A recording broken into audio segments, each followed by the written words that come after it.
Saudara, seperti kita ketahui bahwa di kota-kota besar telah banyak berdiri pasar swalayan yang menjual aneka macam sayuran dan buah.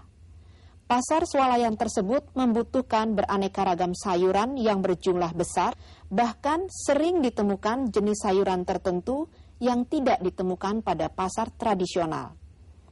Misalnya, sayuran organik, yaitu sayuran yang dalam pembudidayaannya tidak menggunakan bahan kimia sebagai unsur haranya atau pupuk.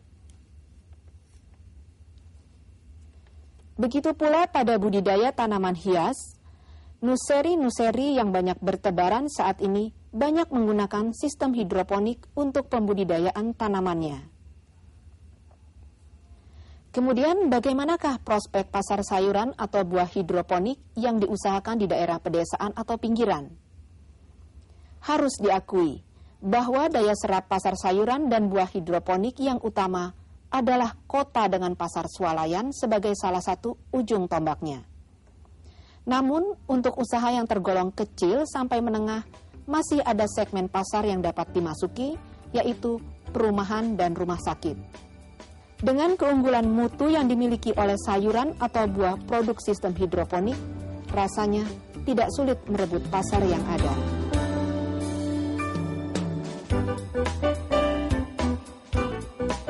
Saudara, pada modul 8 juga telah dibahas tentang berbagai metode sistem hidroponik, di antaranya adalah metode NFT dan aeroponik. Untuk lebih memahami kedua metode tersebut, maka pada program ini akan dibahas lebih dalam lagi tentang NFT dan aeroponik, serta penjelasan metode lain, yaitu metode rakit apung. Sebenarnya apa yang dimaksud dengan metode NFT dan keunggulannya? Kata film pada hidroponik, nutrien film teknik menunjukkan aliran air tipis. Dengan demikian, metode ini hanya menggunakan aliran air, dalam hal ini nutrien, sebagai medianya.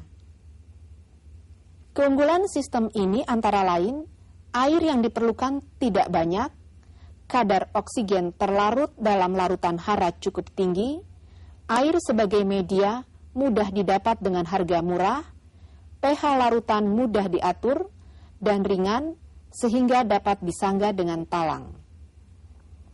Sistem hidroponik dengan metode NFT yang dikembangkan oleh Yos Sutioso adalah dengan pembuatan instalasi NFT yang terdiri dari 1. Talang hujan rumah yang terbuat dari PVC atau polyvinyl chlorid berbentuk huruf U dengan panjang 4 meter, tinggi 12 cm, lebar dasarnya 11 cm, dan berbentuk rata. Kedua ujung talang diberi tutup yang terbuat dari PVC pula. Tutup pada talang bagian atas diberi lubang untuk selang PE. 2. Selang PE atau polietilin. Ukuran 8 mm sebagai inlet atau masuknya aliran larutan ke dalam talang, dan 13 mm sebagai outlet keluarnya kelebihan larutan. 3. Paralon.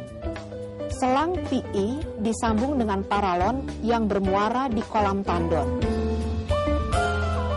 4. Kolam tandon.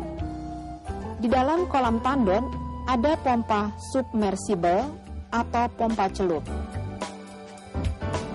5. Pompa celup.